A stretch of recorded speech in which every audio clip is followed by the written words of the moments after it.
हरि ओम। गुरुर्ब्रह्मा गुरुर्विष्णु गुरुर्देवो महेश्वरः। गुरु साक्षात् परं ब्रह्म तस्मै श्री गुरवे नमः। ध्यानमूलं गुरुमूर्ति पूजामूलं गुरुर्पदम् मंत्रमूलं गुरुर्वाक्यं मोक्षमूलं गुरुकृपा। नित्यं शुद्धं निराभासं निराकारं निरञ्जनं नित्यबोधं चिदानन्दं गुरुं ब्रह्म नमाम्यहम्। ॐ शुक्लां ब्रह्मविचारसार परमा माद्यं जगद्व्यापिनीं वीणापुस्तकधारिणीं पवयदां जाड्यान्धकारापहाम्। हस्ते स्फाटिकमालिकां विदधतीं पद्मासने संस्थिताम् वन्दे तां परमेश्वरीं भगवतीं बुद्धिं प्रदां शारदां। या कुन्देन्दुतुषारहारधवला या शुभ्रवस्त्रामृता या वीणावरदण्डमण्डितकरा या श्वेतपद्मासना या ब्रह्माच्युतशङ्करः प्रभृतिभिर्देवैः सदा वन्दिता। सा मां पातु सरस्वती भगवती निशेषजाड्यापहा। पार्थाय प्रतिबोधितां भगवता नारायणेन स्वयं व्यासेन ग्रथितं पुराणमुनिना मध्ये महाभारतम्।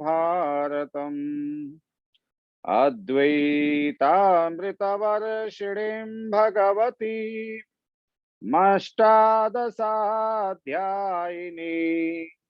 मन्त्वामनुसन्दधामि भगवत् गीते भवद्वेषिणीम्। नमोऽस्तु ते व्यासविशालबुद्धे फुल्लारविन्दायतपत्रनेत्र येन त्वया भारततैलपूर्णः प्रज्वालितो ज्ञानमय प्रदीपः। प्रपन्ना पारिजाताय स्तोत्रवेत्रैकपाणये ज्ञानमुद्राय कृष्णाय गीतामृतदुहे नमः। वसुदेवसुतं देवं कंसचाणूरमर्दनं देवकी परमानन्दं कृष्णं वन्दे जगद्गुरुम्। वंशी विभूषितकरानवनीरदाभात् पीताम्बरादरुणबिम्बफलादरुष्टात् पूर्णेन्दुसुन्दरमुखादरविन्दनेत्रात् कृष्णात् परं किमपि तत्त्वमहं न जाने। कृष्णात् परं किमपि तत्त्वमहं न जाने। अखिल कोटि ब्रह्मांड नायक परात्पर परब्रह्म परमात्मा का असीम अनुकंपा द्वारा आज जुम का माध्यमबाट जोडिने हुने सम्पूर्ण भक्त भागवतहरुमा नमन गर्दै सदाको झैं गीताको अध्ययनार्थ आज चतुर्थ अध्यायको 36वां श्लोकदेखि हामी अगाडि बढ्नेछौँ।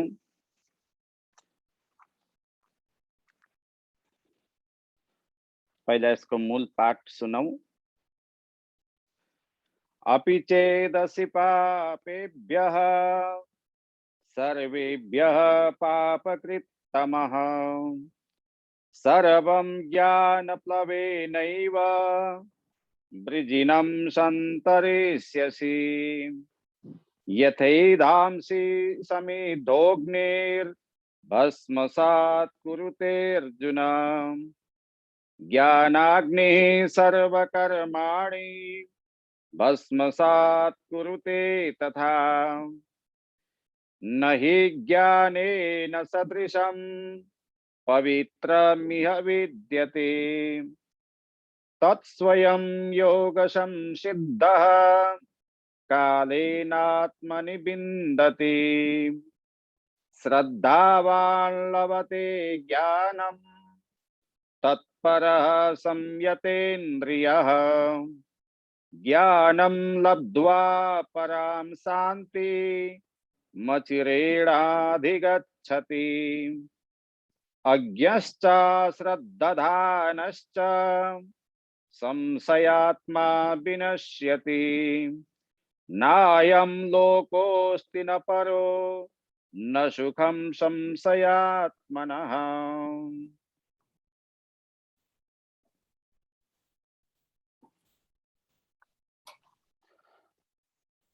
अपि चेदपि पापेभ्यः सबभन्दा पहिला हामीले यसको पदच्छेद गरौँ। अपि चेत असि पापेभ्यः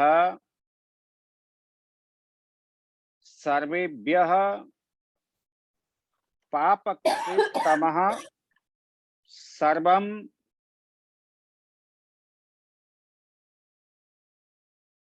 ज्ञानप्लवेन एव वृजिनं सन्तरिष्यसि। चेत सबभन्दा पहिला यदि चेत भनेको अपि चेतमा जो पहिला चेत छ अन्वय गर्दाखेरि त्यहाँ पक्रिनुपर्छ। चेत सर्वेभ्य पापेभ्यः अपि पापकृत्तमः ज्ञानप्लवेन एव सर्वं वृजिनं सन्तरिष्यसि। चेत भनेको यदि सर्वेभ्यः पापेभ्यः अपि समस्त पापहरूका अपेक्षा समस्त पापीहरूका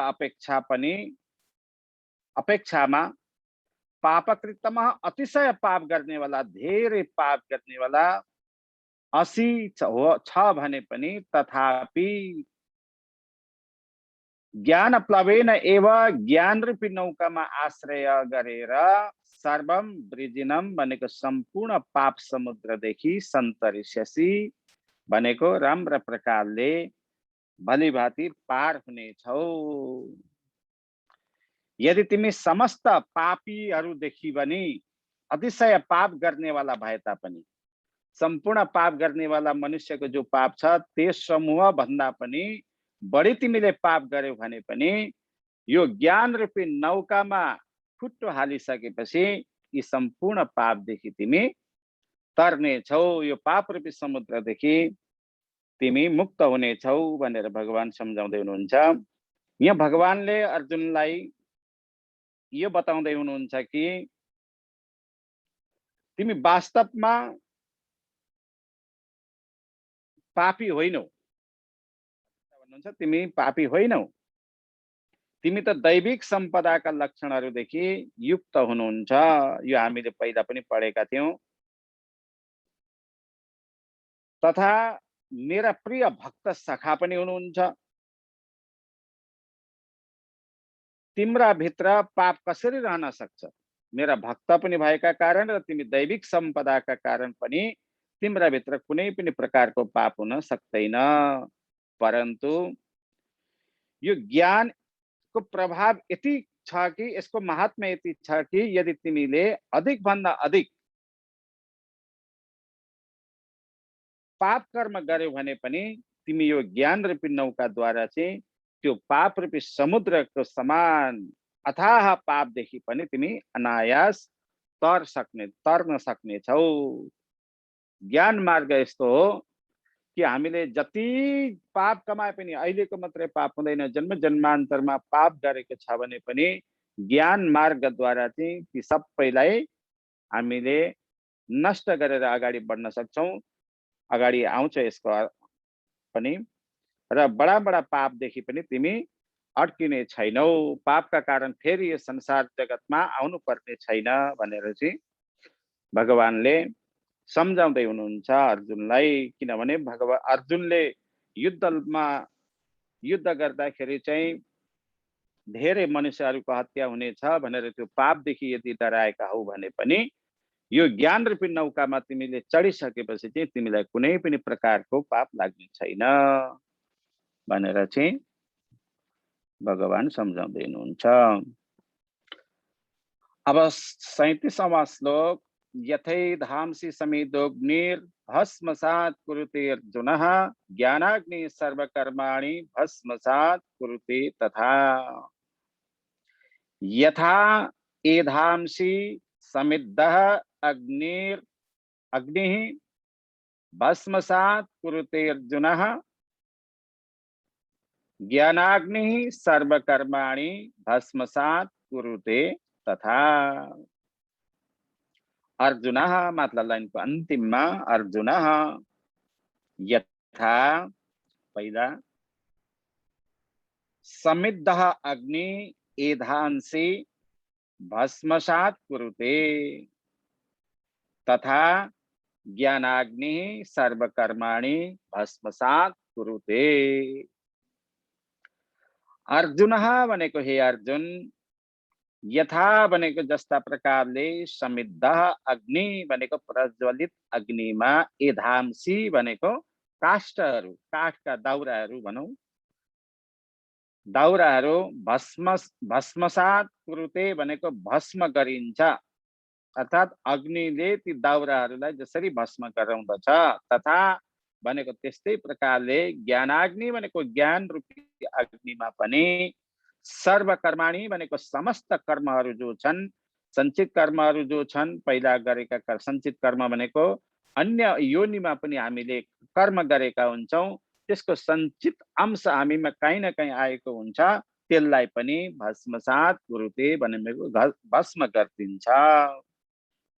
हे अर्जुन, जस्ता प्रकारले प्रज्वलित अग्नि काष्ठादि इन्धनलाई भस्म गरिदिन्छ, त्यस्तै प्रकार ज्ञान रूप अग्नि पनि समस्त कर्महरूलाई भस्म गरिदिन्छ। यस जन्म र जन्मान्तरमा गरिएका समस्त कर्महरू जति छन्, संस्कार रूपदेखि चाहिँ मनुष्यका अन्तःकरणमा एकत्रित हुन्छन्। यही त संस्कार हो, यस स्वभाव पनि भन्दछन्, संस्कार पनि भन्दछन्, त्यो एकत्रित भएका हुन्छन्। उनको नाम नै सञ्चित कर्म हो। सञ्चित कर्म भनेर के भन्नुहुन्छ होला? त्यसको नाम नै सञ्चित कर्म हो, जसमा जो वर्तमान जन्ममा फल दिनका लागि प्रस्तुत भएको हुन्छ। सञ्चित कर्म हामीले पूर्व जन्म अनेक योनिमा गरेका सञ्चित कर्मको फल हामीले यस योनिमा भोगिराखेका हुन्छौं, यसैलाई वर्तमान जन्ममा भनेको हो। अनि उनको नाम नै हामीले यहाँ अर्थात् गीताका भाषामा भन्नु पर्दछ भने प्रारब्ध कर्म पनि भनिन्छ।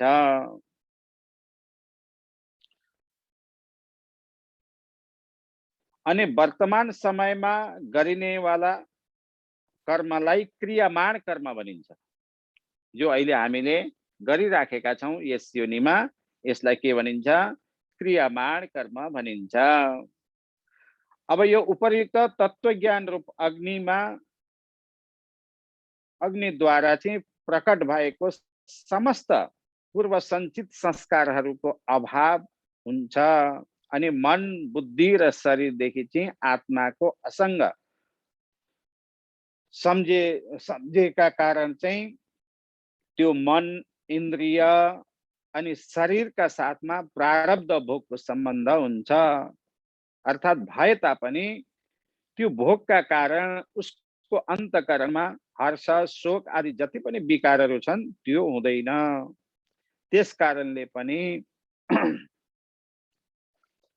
उसका लागि त्यो सञ्चित कर्म जो छ त्यो नष्ट हुन्छ र क्रियामान कर्ममा उसको कर्तृत्व अभिमान तथा ममता आसक्ति वासना नरहेका कारण उनको संस्कार जो छ त्यो बन्दैन। अर्थात् ज्ञानले परिपूर्ण भइसकेपछि ज्ञानका नौकामा चढिसकेपछि चाहिँ त्यो सम्पूर्ण संस्कारका चिन्हहरूलाई त्यस कर्मको जो संस्कार छ त्यसलाई नष्ट गरिसकेपछि चाहिँ यदि शुद्ध अन्तःकरण भएको छ भने क्रियामान कर्म भनेको वर्तमान प्रत्यक्ष रूपमा गरेका कर्ममा पनि आलिप्त नभइकन माया मोह नराखिकन कर्मको फल नराखिकन चाहिँ शुद्ध प्रकारले चाहिँ उसले कर्म गर्दछ र यसरी मुक्त हुन्छ भनेर भगवान यसको व्याख्या गर्नुहुन्छ।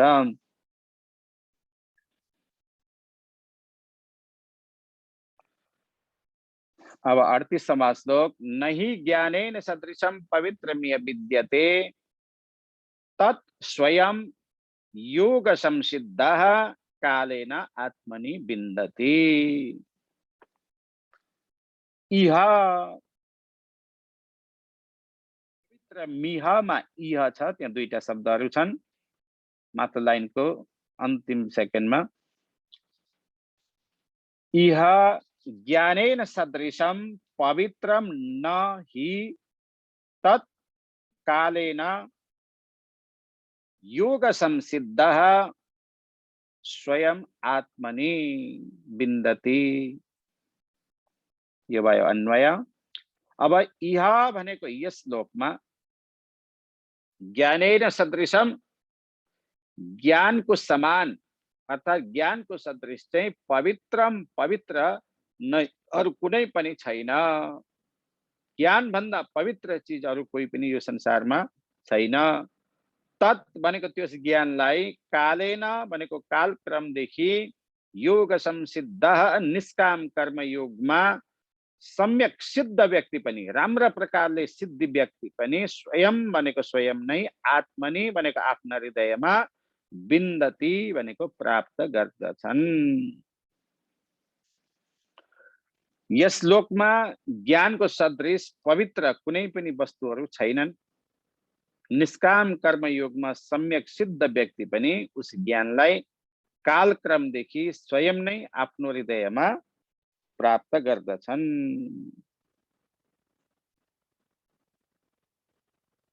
जति नै समयसम्म पनि कर्मयोगका आचरण गर्दै गर्दै राग द्वेष नष्ट भइसकेपछि चाहिँ जसको अन्तःकरण स्वच्छ भएको छ,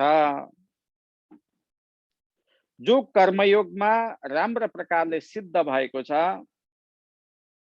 जसका समस्त कर्महरू ममता आसक्ति कर्मको फलेच्छा बिना भगवानको आज्ञाको अनुसार सबै चीज यो भगवानकै हो, म भगवानकै लागि ईश्वरकै लागि कर्म गर्दछु भनेर उस योग संसिद्ध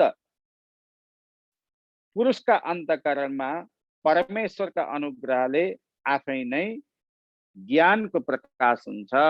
यदि हामीले भक्ति मार्गबाट ज्ञानको दीपक जलाउनका लागि चाहिँ सबै चीज ईश्वरकै हो, ईश्वरकै लागि हामी कर्म गर्दछौं भनेर ईश्वर भाव बुद्धि राखेर यदि कर्म गर्दछ भने चाहिँ उसको अन्तःकरण शुद्ध हुन्छ। अन्तःकरण शुद्ध हुने बित्तिकै चाहिँ ज्ञान आफै प्रस्फुटित हुन्छ, ज्ञान आफै निस्किन्छ। शास्त्र संगत भएर आफ्ना बाणीमा आफ्ना मस्तिष्कमा आफ्ना मनमा चाहिँ ज्ञान मात्र उदित हुन्छ।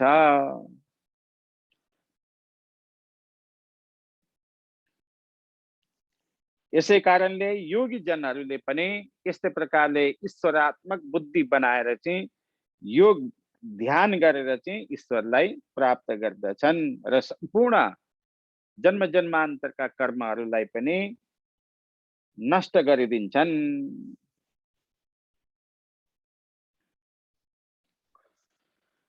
अब 39वां श्लोक, श्रद्धावान लभते ज्ञानम तत्पर संयतेन्द्रियः। श्रद्धावान लभते ज्ञानम तत्परः संयतेन्द्रियः। ज्ञानम लब्ध्वा पराम शांतिम अचिरेण अधिगच्छति। श्रद्धावान भनेको श्रद्धावान व्यक्ति जो छ, तत्परः भनेको साधनामा पारायण, साधनामा तत्पर रहनेवाला। संयतेन्द्रियः भनेको जितेन्द्रिय, जसले सम भनेको राम्रो प्रकारले इन्द्रियहरूलाई संयमित गरेको छ, त्यसैलाई संयतेन्द्रिय भनिन्छ, अर्थात् जितेन्द्रिय भन्दा पनि हुन्छ। ज्ञानम भनेको ज्ञानलाई लभते प्राप्त गर्दछ, अनि ज्ञानम लब्ध्वा ज्ञानलाई प्राप्त गरिसकेपछि अचिरेण भनेको शीघ्र नै, पराम शान्तिम भनेको संसार क्षय रूपी परम शान्ति अर्थात् मोक्ष अधिगच्छति प्राप्त गर्दछ।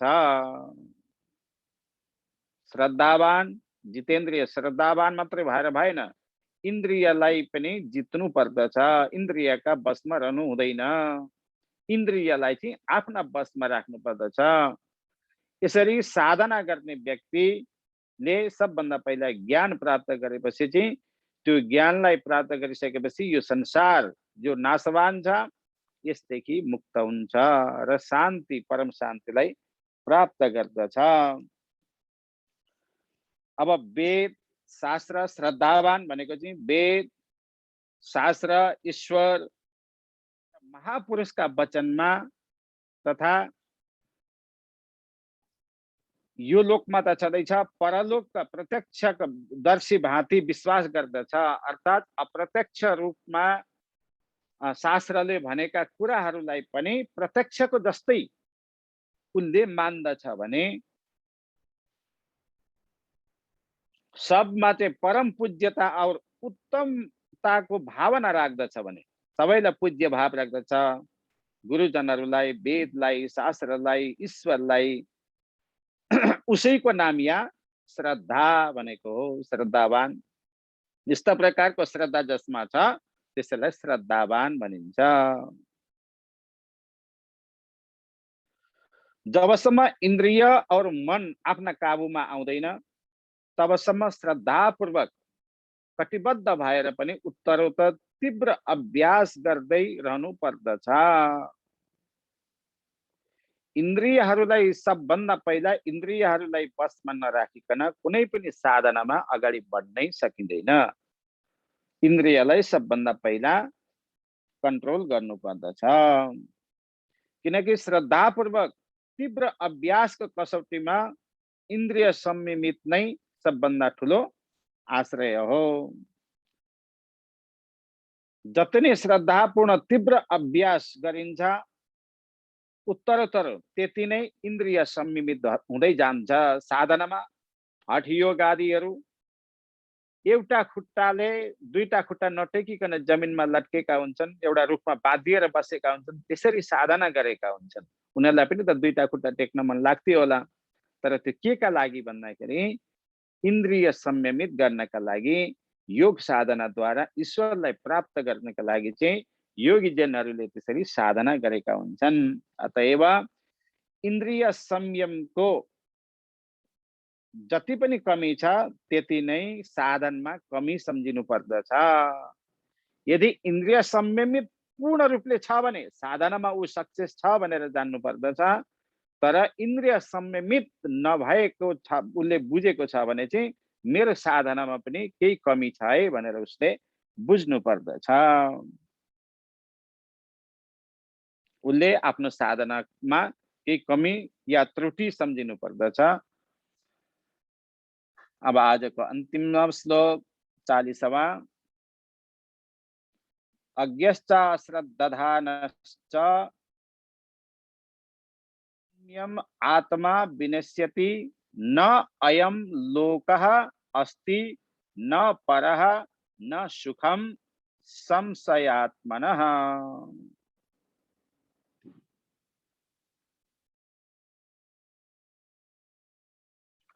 अज्ञः अश्रद्धधान च, अन्वय गर्दैछौं। अज्ञः अश्रद्धधान च संशयात्मा च विनश्यति। संशयात् मनः न अयं लोकः न परः न सुखम अस्ति। यो भयो अन्वय। अज्ञा भनेको अज्ञानी जन, न ज्ञ इति अज्ञ। अज्ञानी जन अश्रद्धधान च, श्रद्धा विहीन जो छ, संशयात्मा एवं संशय युक्त व्यक्ति, अर्थात हर चीज में संशय करने वाला, संशय भनेको शंका गर्ने वाला, विनश्यति विनाशलाई प्राप्त हुन्छ, अर्थात त्यसको अगाडि चल्ने कुनै पनि बाटो उसले पाउँदैन। विनश्यति भनेको नष्ट प्राप्त हुन्छ। संशयात्मनः भनेको संशययुक्त व्यक्तिका लागि चाहिँ न अयम लोकः, यो लोक त के र, न परः भनेको परलोक पनि, न सुखम अस्ति, परलोकमा को पनि उसले सुख पाउँदैन। जो अज्ञान व्यक्ति छ, श्रद्धा विहीन व्यक्ति छ र सदैव मनमा शंकाले युक्त भएको व्यक्ति छ भने चाहिँ त्यो चाँडै नै विनाशलाई प्राप्त हुन्छ। उसको मृत्यु समान उसले कष्ट पाउँछ, अर्थात नष्ट प्राय हुन्छ। अनि संशययुक्त व्यक्तिका लागि न त यो लोक नै सुख रहन्छ न परलोक नै सुख रहन्छ। संशय गर्नेवाला व्यक्ति अर्काको कुरा सुनेर आफ्नो घर बिगार्नमा पनि कमी रहँदैन। त्यसै कारणले जहाँ शंकाको उचित ठाउँ छ त्यो शंका, त्यहाँ मात्र शंका गर्नुपर्दछ। जहीँ तहीँ यदि अर्काको कुरा सुनेर प्रत्यक्ष रूपमा उसले अवलोकन नगरिकन शंका गरेर चाहिँ अर्कालाई दुःख दिन्छ भने त्यो चाँडै नै नष्ट हुन्छ। वेदशास्त्र र महापुरुषका वचनमा पनि कहिले पनि शंका गर्नु हुँदैन।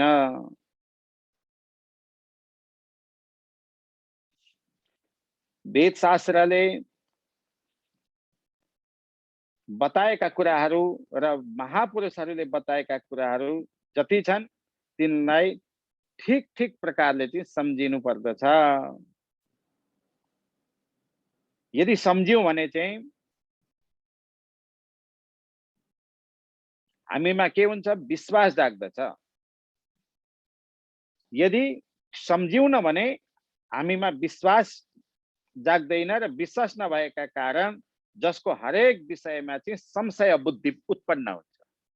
हामीले शास्त्रमा विद्वान जन गुरुजनहरूका बाणीमा, किनभने गुरुजनहरूले धेरै शास्त्र अवलोकन गरेको हुन्छ, अध्ययन गरेको हुन्छ, उहाँहरूका बाणीमा पनि हामीले विश्वास गर्न सक्यौं भने के हुन्छ, हाम्रा मनमा संशयले बिरुवा रोपिदिन्छ।